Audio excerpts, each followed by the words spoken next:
పెరుగుతున్న సాగు ఖర్చులు, ప్రతికూల వాతావరణ పరిస్థితులు రైతన్నలను కోలుకోలేని దెబ్బతీస్తున్నాయి. ఈ కష్టాల నుంచి గట్టెక్కేందుకు హర్యానా ఫరీదాబాద్కు చెందిన ముఖేష్ అనే రైతు సరికొత్త బాట పట్టారు.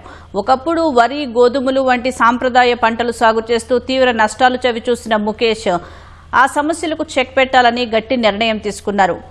పూసా అగ్రి యూనివర్సిటీలో శిక్షణ పొంది ఏడాది పొడవునా కాపునిచ్చే ప్రత్యేక రకం పనస సాగును ఎంచుకున్నారు. 2.5 ఎకరాల భూమిలో ఒక్కో మొక్కను 500 చొప్పున కొనుగోలు చేసి 35 పనస మొక్కలను నాటారు. సాధారణ పనస చెట్లు ఏడాదికి ఒకసారే కాపునిస్తే ఈ రకం ఏడాది పొడవునా దిగుబడిని ఇస్తుంది. 5 ఏళ్ల తర్వాత ప్రతి నెల క్వింటాళ్ల కొద్దీ పనస పండ్లు మార్కెట్కు తరలిస్తున్నారు ముఖేష్. ఒకవైపు పండ్ల కోతకు వస్తుండగానే మరోవైపు కొత్త పిందెలు తొడగటం వల్ల ముఖేష్కు ఏడాది పొడవునా స్థిరమైన ఆదాయం లభిస్తోంది.